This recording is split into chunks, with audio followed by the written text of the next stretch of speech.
Welcome to Into the Supernatural with Jen Lilley and Billy Hallowell, where we dive deep into biblical truth. From miracles to spiritual warfare, we're exploring the unseen realm and uncovering how God still moves today. Today, we're joined by Pastor Brian Hall, a spiritual coach who has helped world leaders, celebrities, and entrepreneurs find purpose through the power of Scripture and the Holy Spirit. His own supernatural journey from drugs and chaos to Christ will be the center of our conversation. Let's step beyond the natural and into the supernatural. Well, Brian, I'm super excited to have you on with us today. You are a pastor to all sorts of really interesting people, influential leaders, celebrities, entrepreneurs. But before you got into that work, you were in what I would describe as a crisis, and you had this supernatural encounter with God that changed absolutely everything in your life. So let's start with your life before Jesus. What was it like? Oh my gosh. So growing up, thanks for having me, by the way. It's such an honor. You guys are amazing people.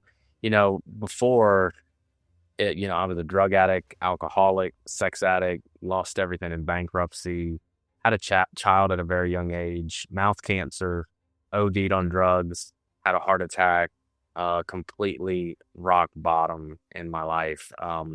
Literally, I was telling you, Billy, I snorted 21 lines of coke. I had lost everything in my life, family, friends, and pushed everyone away from me. And I was laying out in my family's open field. I just snorted the 21 lines of coke, and I was like, "This is it. I just want to be gone. I want to be done." And that's when everything changed. Everything changed. When we talk about miracles, that was my first miracle that I saw in my life. In what way? I mean, so how did you encounter God in that moment? Like, you're here, you've done 21 lines of coke. Like, I'm already I can already feel myself getting ready to cry. I'm like, what? So what happened? Yeah. So it was, so just to go back before all that started, I was raised in the Southern Baptist church, man. I mean, it was like hardcore. And, we didn't really, I was telling Billy, we thought like miracles and like the charismatic movement, we always thought, like, I was taught that was really weird, and that's to stay away from those people. And so I always went to church, because if you go to a Southern Baptist church, I love the preaching and the teaching. Like, they're deep. But the thing is I knew Jesus but didn't know Jesus. Mm-hmm. And so I was the middle child. I was the hellion. I was this crazy nut. And so it was through years of just running away from, I didn't want anything to do with the church, didn't want anything to do with Jesus. I saw how everybody kind of lived that life, and I just didn't want nothing to do with it. And so fast forward, living this crazy life, going down this road of losing everything in my life, as I'm laying there in that open field, it was interesting because everything that I had that had been spoken into me that I didn't know was spoken into me, raised in the church, kind of came back at that moment. And so I was laying there in that field, and I was like, you know what? I don't know why it came to me, but I was like, God, if you're real, this is it. Like, and I need you to come into my life right now, and I need you to change my life, and I need an encounter with you. And I did. I prayed some crazy, bold, audacious prayer that I didn't even know what I was saying, but I said it, and I'll never forget it. As I said, just use my story in a way that will impact the world. And I literally, 21 lines of coke, completely sobered up in that moment, laying in the field. Like, we talk about miracles, and we talk about your all's documentary, Billy, your documentary. Miracles just aren't someone being raised from the dead, or someone's leg growing, or someone's eyes opening. A miracle is, my first miracle was God literally sobered me up in that moment, and I had an encounter with him, and he came into my life, and then everything changed. Everything changed. Wow. How old were you when that happened? Oh my gosh, probably 21 years old. Wow. So you're a young guy, you're starting your life, but yet your life, you want it to end before you have that encounter with God. You're laying there. What were some of the things, and I want to get more into the encounter and how your life changed and how addiction and all that went away, but When you think about how you got to that place, right? Like, how did you end up doing drugs? Like, what were the things that led you down the path of desperation? I think it was for me, I was like I don't know if you meet those people that they'll just do anything and try everything. I think I lived in such a religious house that it was like, this is bad. You're going to hell for this, and you can't do that, and you can't do this, and you can't watch this, and you can't watch that, and you can't wear this. And I was just so over it. I was like, you know what? Everybody else was doing it. All the other kids were having fun. And, I'm going to go have fun because they look like they're having a great time. And, Wow. and so, it always started for me. It was like, hey, tobacco, or hey, and then it ended up drugs and smoking pot. And then next thing I know, that I found that cocaine was my choice of drug.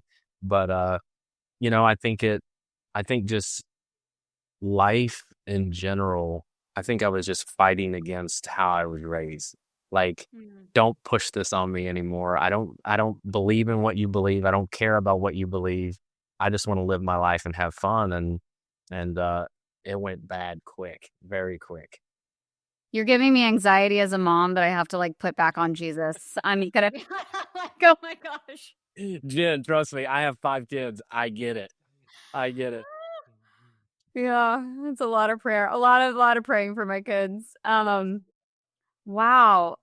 I mean, you described like you were an addict. There was a lot of chaos in your life.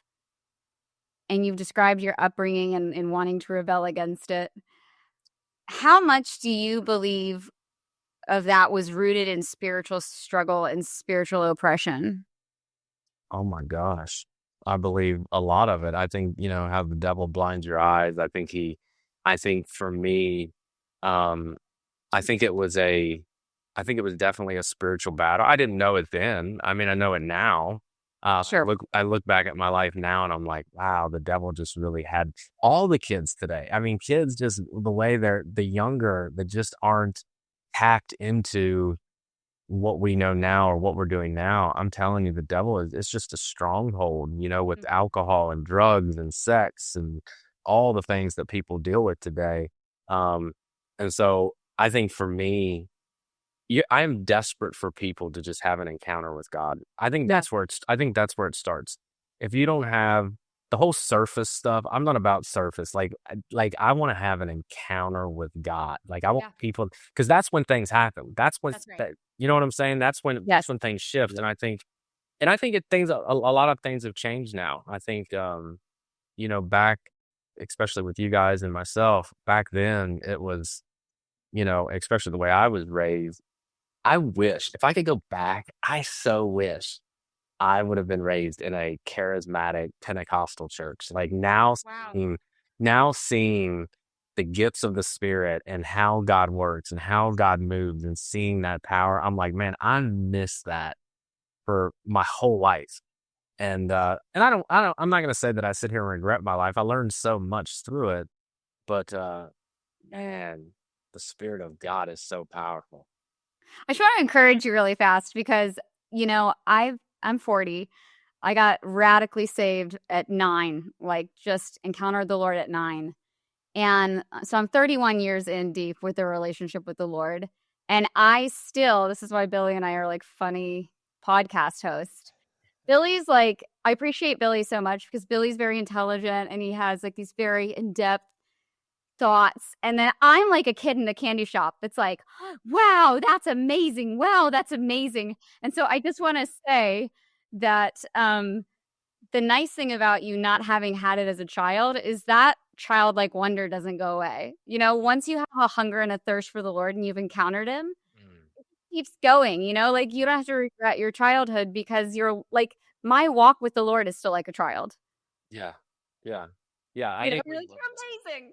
Well, I mean, once you have an encounter with God and you literally having a moment with God, I don't see how anyone could go back. I mean, it is the most amazing thing, like a healing, a deliverance, whatever it may be. When you have that moment, for me, I've been fighting hard for it ever since. Really? Yeah. I mean, I'm 41 and I grew up in the church my entire life, right? And I was so old when I first, And I'm the oldest guy here. This is the person here. This is crazy.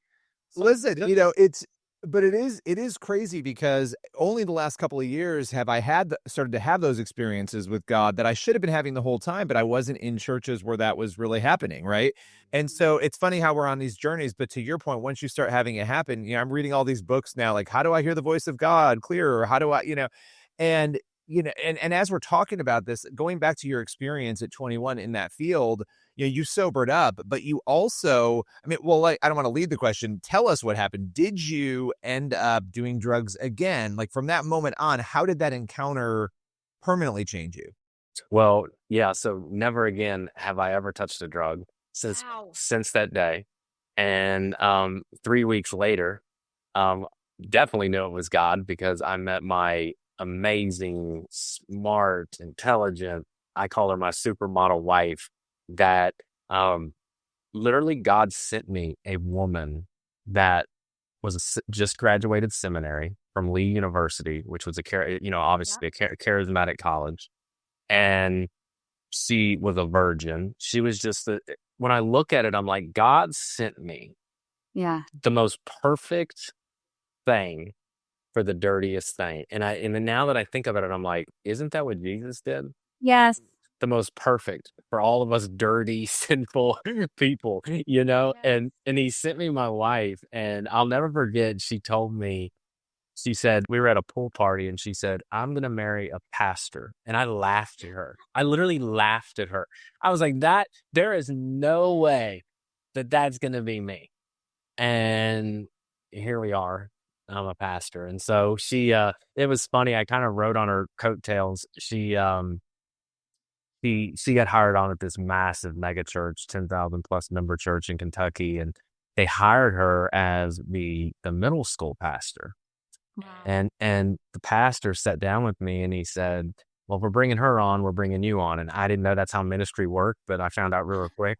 And so he goes, you're going to be teaching the middle school boys. And I'm like, dude, I was snorting coke like 3 months ago. Like, are you kidding? Like, you're going to, if these parents this fast after your encounter. Yes, this fast. And so everything I'm going to tell you is like super divine fast. And so I'll never forget. The first day there was like 20 boys in this room, and I'm so scared. I'm so scared, and I'm actually scared that like parents are going to find this out. And so my wife had to write my sermon. She had to write my prayer. I had never prayed. I had never prayed out loud, definitely. And so I'm freaking out and so scared. And so I get up there and I felt so good, y'all. I felt like it was like, I didn't know anything about calling at that time. And so I just keep going week after week. And my wife is writing this. Well, finally, I'm like getting into it and I'm preparing messages and I'm flowing. And next thing I know, like 6 months in, there's over 200 boys in the room and there's salvations and like things are crazy are happening. And, and then fast forward, we go from middle school, Lord blesses it, high school, college. Then I become an associate pastor, an executive pastor, and these are all throughout the years now. And then I become a lead pastor. I start my own church. God blesses it. I start the Cincinnati Dream Center, which is like the LA Dream Center.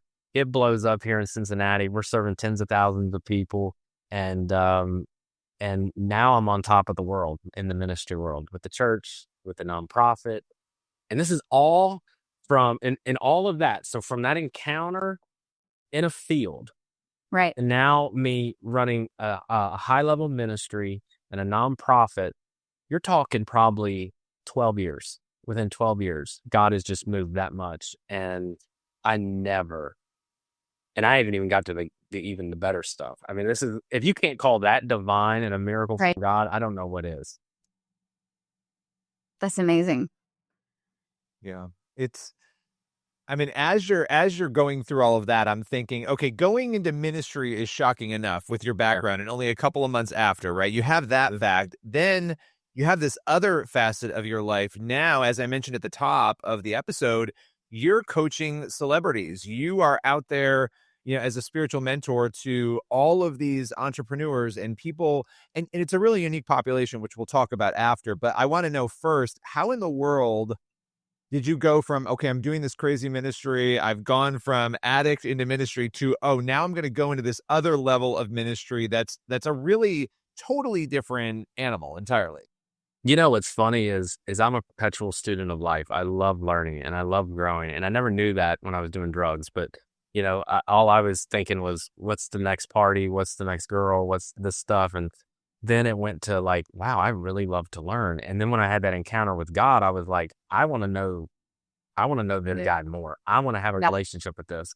And so, I finished my business degree. Then I went back to school and got my ministry degree. Then I went back to school and got my coaching degree. And I love school. I'm constantly doing school, always. And I will probably do school until I'm 90 years old. I love it. I'll have probably 20 degrees. I just love it. I love learning.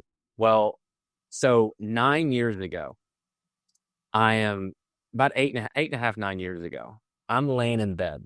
Top of the game in ministry now. Now, I'm not like a Stephen Furtick or anything, but I'm at like the top of the game here in this area, and I'm feeling good.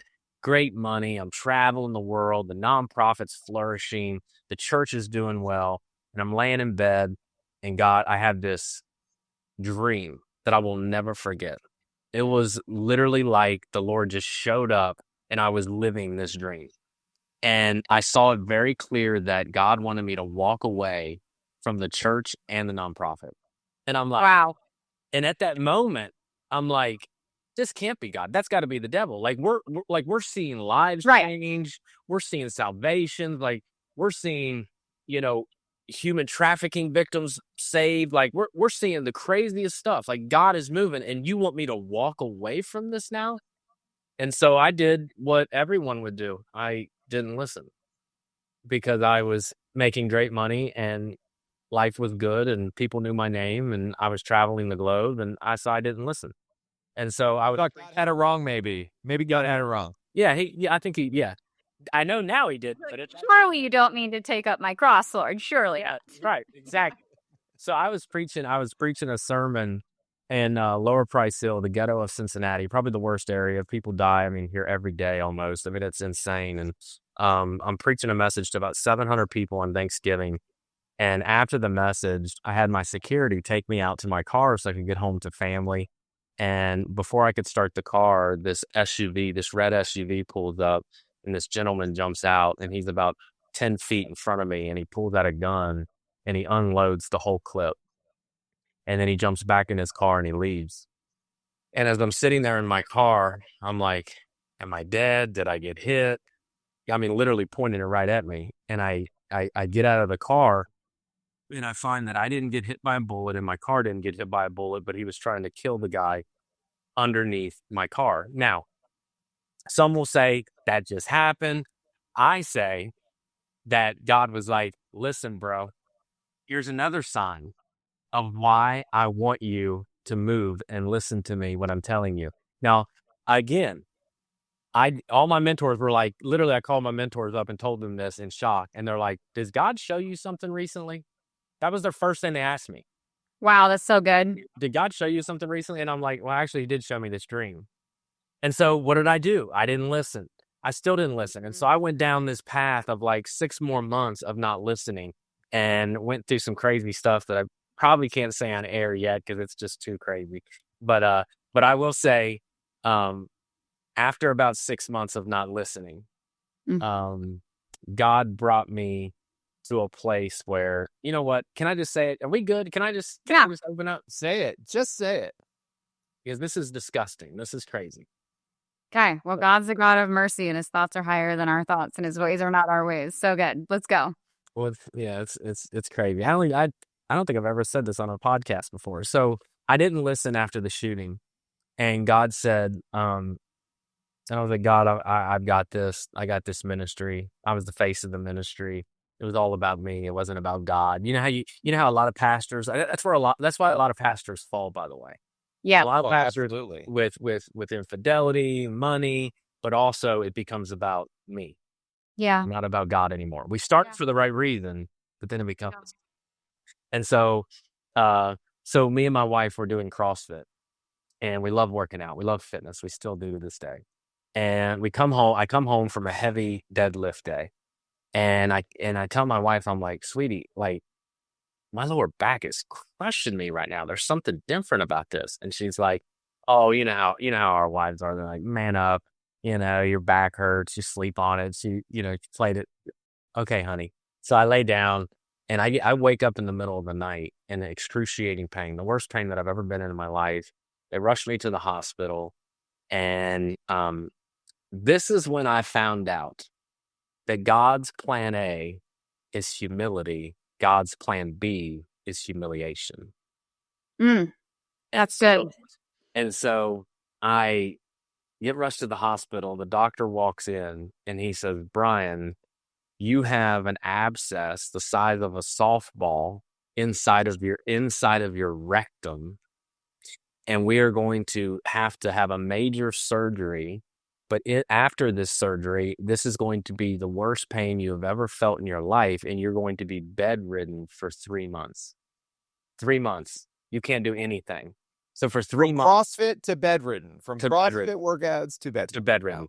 On antibiotics for 3 months, on painkillers for 3 months, the most excruciating pain I've ever dealt with in my life. And I found the humility to the humiliation. I mean, how you couldn't humiliate me anymore. You got to give me an abscess in my rectum. I'm like, seriously, God. Like, and now I'm bedridden and I can't do ministry and I'm the face of the ministry. So I literally laid in that bed for 3 months, mad at God, screaming at God, cursing God. I watched every Netflix, every Prime movie you could watch, every series you could watch, just so I didn't have to talk to God.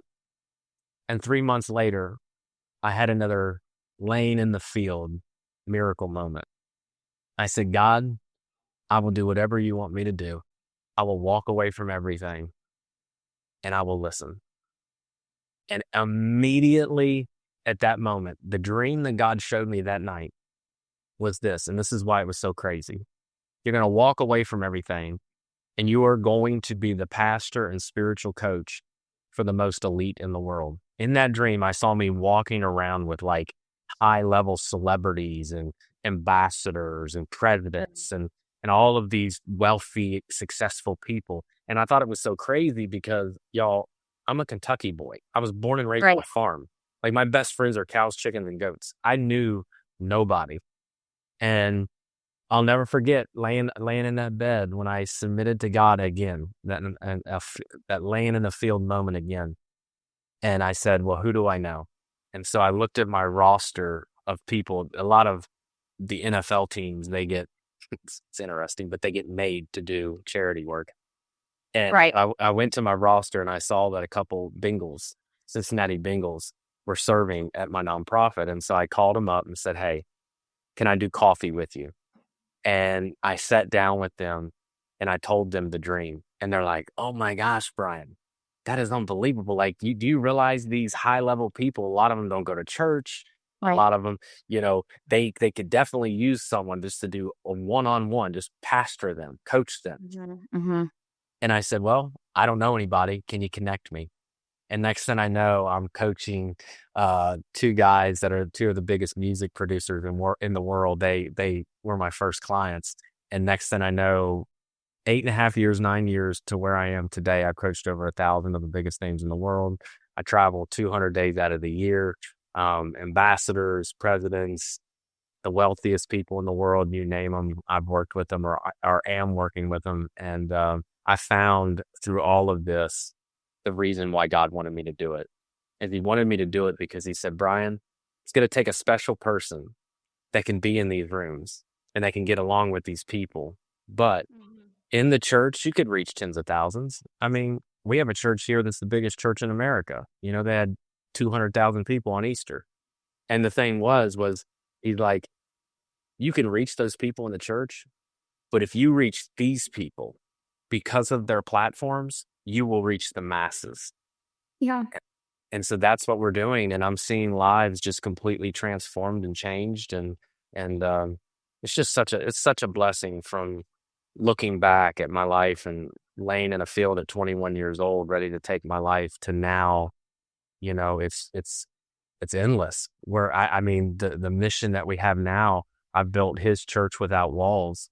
And I truly believe that is the mission is, can we get out of the four walls of the church? Last time I checked, Jesus didn't say, meet me at the synagogue at 2:30. Jesus went to the people. And I think that is what I've created with his church without walls and the round table that I'm doing and just everything I'm doing is like, let's go be the church. Let's go to people and their families. I just want to jump in really quick, Billy, because I have such a heart for Hollywood too. I mean, that is like my heartbeat. That's like what I always wrestle with God with. I'm like, God, you can do anything with my life, but like I have such a heart for this community because they're so misunderstood. And so I just want to like quickly acknowledge for the listeners, so many times Hollywood and entrepreneurial circles carry a certain reputation and sometimes even a spiritual stigma, but not everyone in those spaces is dark or broken. And so I just love that you're out there pastoring them. And I've always said about Hollywood that I love is that this is a group that's so hungry for the real encounter with God. They just want truth. So many times they just don't know where to find it. So, I mean, obviously, would you agree? And have you witnessed God moving in these often misunderstood arenas? Oh my gosh. I think one of the other reasons that God, called me to this and chose me for this was, so when I met my wife, and I promise I'll get to what you're saying, is when I met my wife, her being charismatic and me being Southern Baptist, she took me into the Pentecostal church, and I was like, you've got to be kidding me. I mean, it was crazy. Literally the first time I was there, like her sister was standing beside me and she just took off running. And I was like, what is happening right now? But it was it's what's crazy to me now is like, oh my gosh, like the one thing another reason why I think God chose me is I call myself a non-denominational Baptist-costal now because I kind of brought all three into my ministry, but I've seen the Spirit of God move. And I think, for an example, I may have somebody call me at 3 a.m. And by the way, it's true, and say, hey, I need you at New York. There's this high level person that's on his deathbed and I need you to be here. We'll send you a jet, be here. And we need you to lay hands on them and pray over them. I love it. And next time I'm there praying over a person and you're seeing God move. You're seeing like everywhere God takes me, I'm seeing people healed, delivered, saved. But I think when it comes to celebrities, what I'm finding is a lot of them, they have this void in their life. Yeah. I think if people could understand this one thing, people think that if you have money or you have fame or you have influence, like you're this happy Care Bears and rainbows type of light. Well, it's not. They are completely unhappy. They are broken. They are hurting. Yes, they have 6 houses. Yes, they have Lambos and all kinds of cars and all kinds of good stuff, but they're only buying it because guess what we do? Guess what the middle class do? What do? We do drugs. We do alcohol. We watch porn. We have sex out of marriage. We do all these things to numb our pain and our mourning and our voids. Well, guess what they do? They have money, so they do it on a higher level, but then they buy things. And so, but it's a void they have in their life. And so when they hire me or I come into their life and start doing life with them, we find out that that's the void. It's Jesus. Yeah. They haven't had an encounter with the Lord. And then when they have that encounter, oh my gosh, they are the most generous, the happiest people alive. Yeah. I mean, there's an awesome documentary I watched years and years ago, so maybe it's not awesome and maybe I'm just remembering wrong, but it was called Celebrity, like CELL. And it was just talking about how celebrity, the tough thing about, I'm like a pseudo celebrity. I don't know what I am, B-list, C-list, people know me, but I'm not like Jennifer Aniston. But there is a weird... You had a very solid career. I have to stop and say you had a very, very solid career. I've had a solid career. I feel like my best days are ahead of me, but still, I'm just saying if I can feel this way, that you have to know that like more important, higher profile people, how bad do they feel it? Because I have Jesus too. There is a weird not knowing if somebody wants to be friends with you because of you or because of your status. And that's what really blows, And so I just love that you're going in there because that's what they want. It's like, I don't want anything from you. Like, I don't want anything from you. I just want you to encounter Jesus. Like, I'm not here for anything, you know? I just love it. Oh, that's so sweet. No, I think that's the one thing is I think celebrities, it's always, what do you want?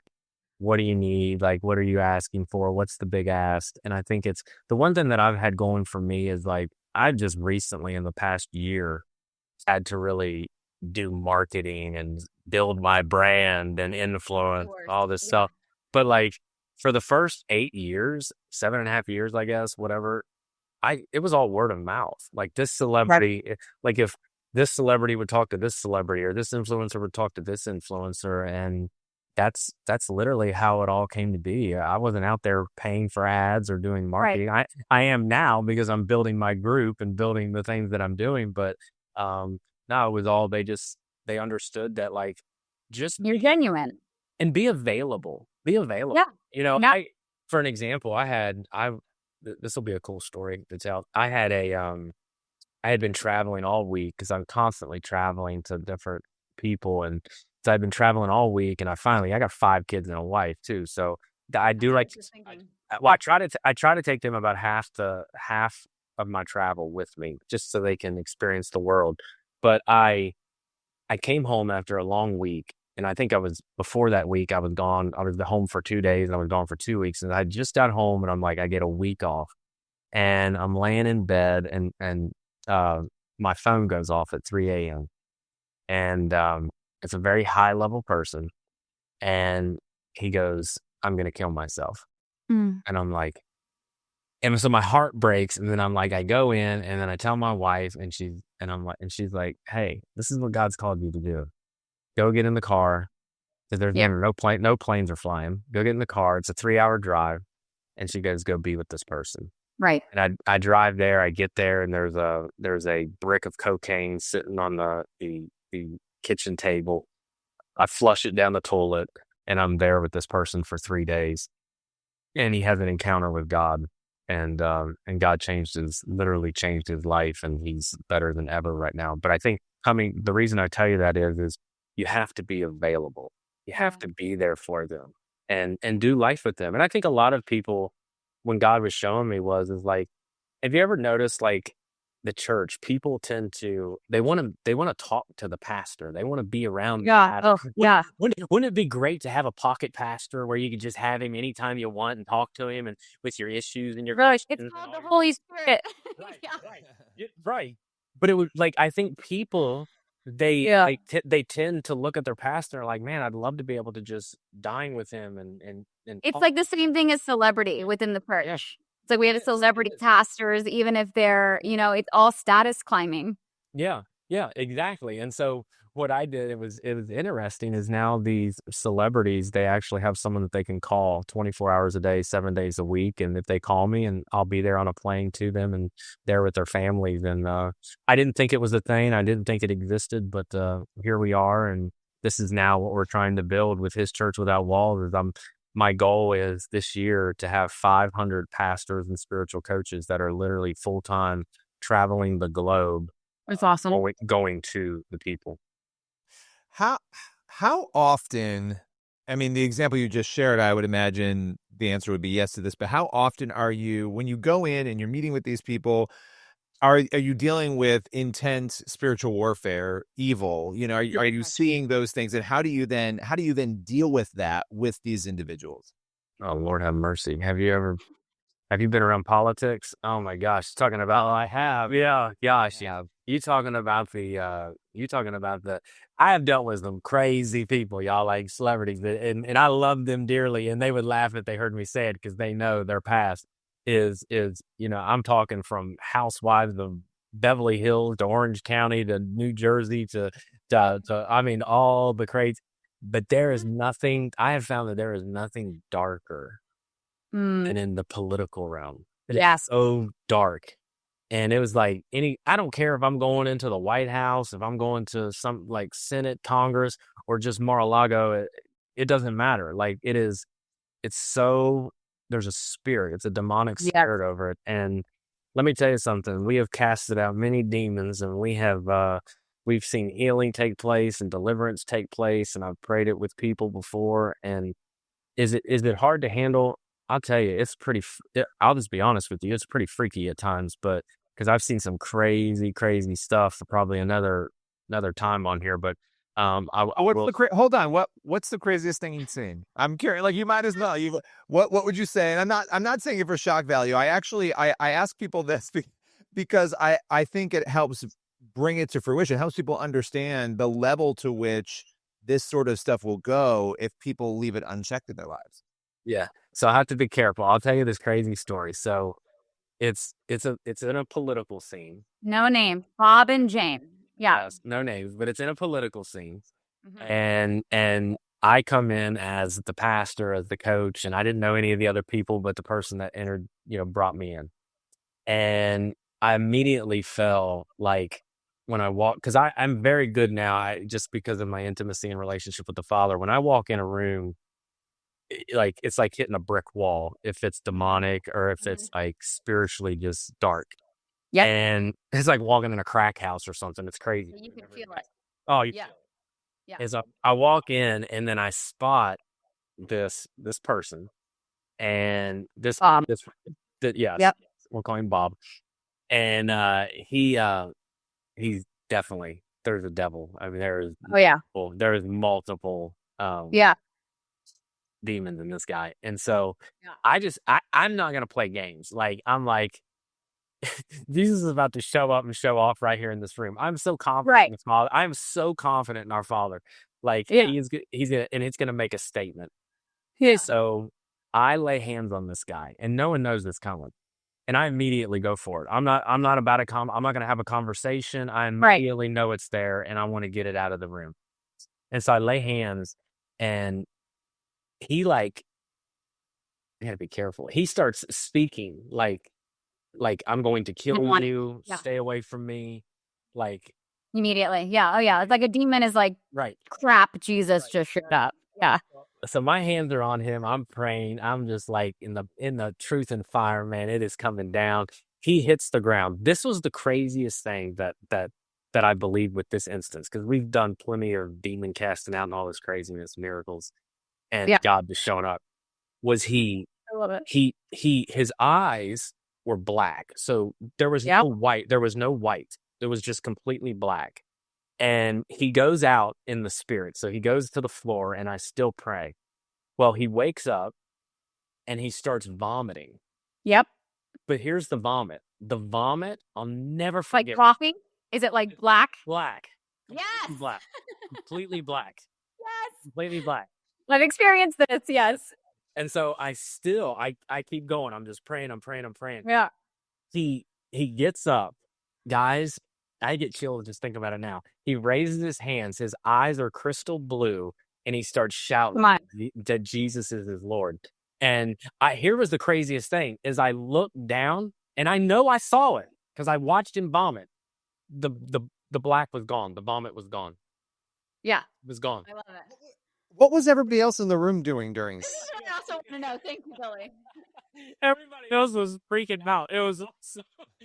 But here's the thing: after it happened, Billy, everyone was like, "Oh my God, what? Give me Jesus!" Like it was like because then people were coming up to me and they're like, "What happened there?" And it was this teaching moment of that. Listen, Jesus, this wasn't me. This was Jesus. Same. Jesus just did this, and guess what? Yes. Oh, your back hurts right now? Well, let's lay hands on you. Yeah. Let's get that healed in Jesus' name. Yeah. It became like this little revival in a little room with people that were like freaking out at first. They didn't know what was going on. I mean, if you've never been in that type of thing and someone's going into convulsions and they're speaking demonically and they're like throwing up, and that's pretty freaky. That's like me being a Southern Baptist walking to a Pentecostal church for the first time. You know what I'm saying? Right. It's wild. I mean, for the kingdom of God is a matter of power, not talk. That's what the Bible says. I mean, it's like, just get to it. And I think that God always moves in power. He's always doing it because he's a God who's so humble. Like, I can never even grasp the humility of Jesus. Like, he's not doing it, even though he deserves all the glory. I think that his heart in showing up like that in power is to draw hearts unto him.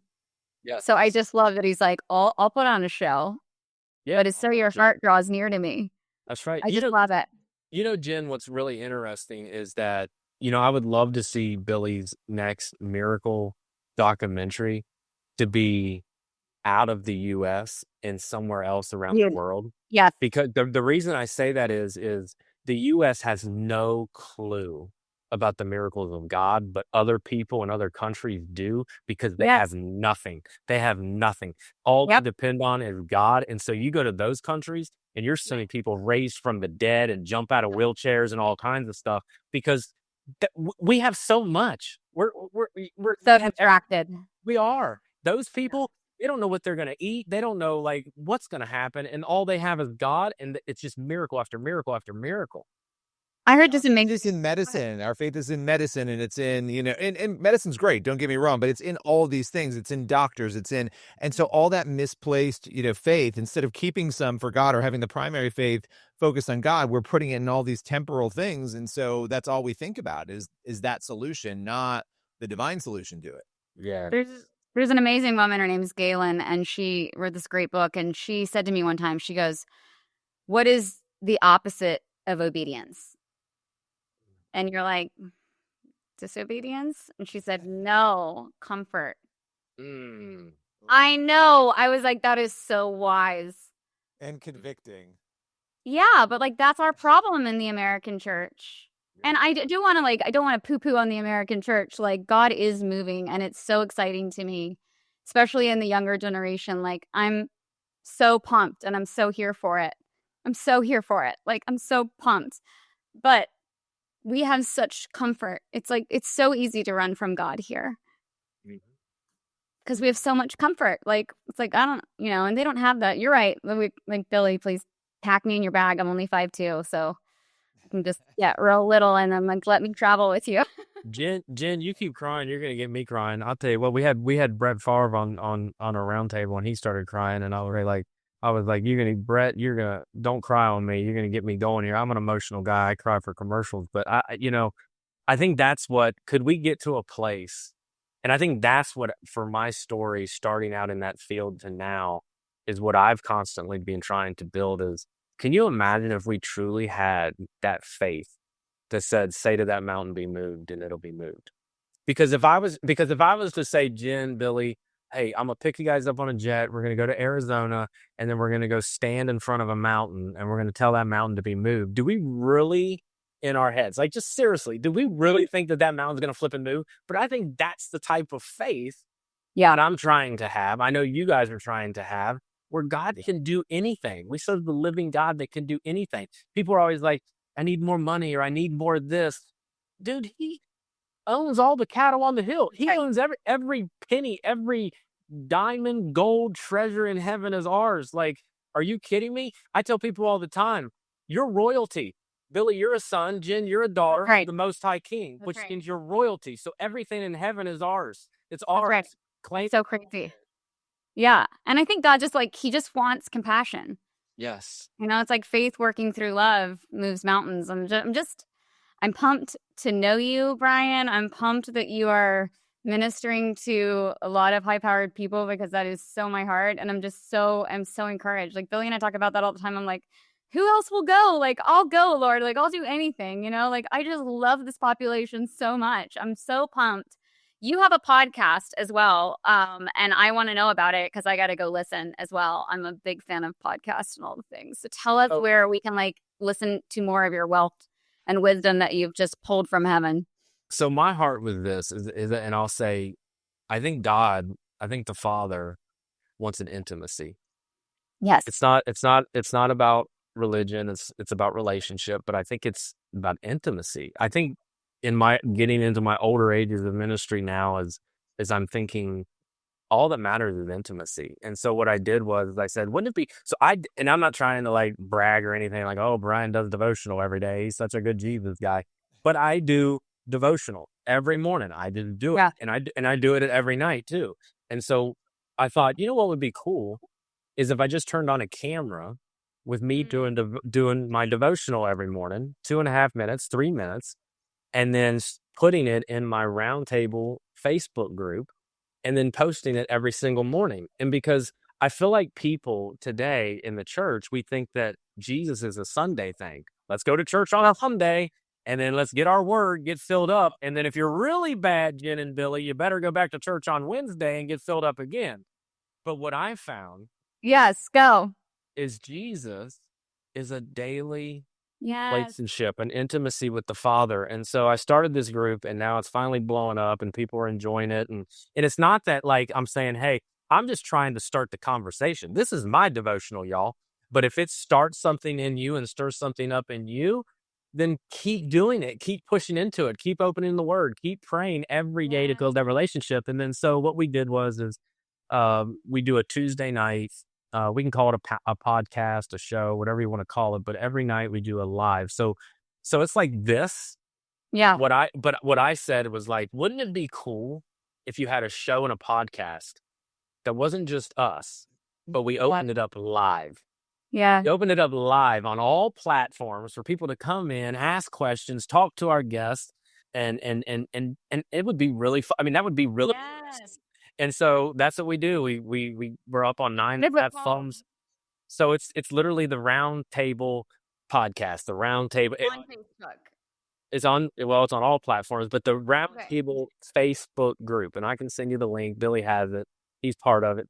And that's where we post our devotionals every morning. And then on Tuesday nights, we go live through there, through Zoom, through YouTube, all of it. And it's just continued. I think people, because I have so many relationships, I said, I think it'll be cool. I'll start bringing these people on weekly or every other week, and we'll do interviews with them, let them talk to people. And then if people have questions, because Billy's going to have a lot of questions. He better watch out for Tuesday. He's coming on Tuesday. People are going to be blown away at this documentary, because I watched it and I was in tears the whole time because I've seen the miracles of God and I love it. I love it. Yeah, I love that. I got to say one more thing, Billy. Oh, go for it. It's like it has nothing to do with any of us. It just has something to do with what you just said, Brian. There's a song that I'm obsessed with. I also don't know these people, but it's called Monday Morning Faith. Have you heard this song? So good. Oh, I have it on repeat. I just have it on repeat. Like literally, it's one of those songs that if it was like the 80s, like my tape would be warped. So I'm obsessed with that song. They sing what a God too, and that is so good too. Oh my gosh. But it talks about, the point is it talks about Sunday morning faith is not going to get you. That's not real. No. That's you're going to be a Matthew 7:21 person that's very shocked. If you don't have a relationship with Jesus. So anyway, big fan. Check it out. Monday Morning Faith. Okay. Billy, wrap it up. I love that. That is great. And check out the Round Table. This has been amazing, Brian. So appreciate you coming on and sharing your story and the wonderful work you're doing. It's pretty incredible. Oh, thank you guys for having me, and I love what you guys are doing. You guys are making a huge difference, and I'm huge fans. So I love you guys. Love you. Thanks for stepping into the supernatural. Be sure to subscribe, leave a review, and share this episode with someone who needs a little more faith and wonder in their life. Until next time, keep your eyes open. There's more happening than meets the eye.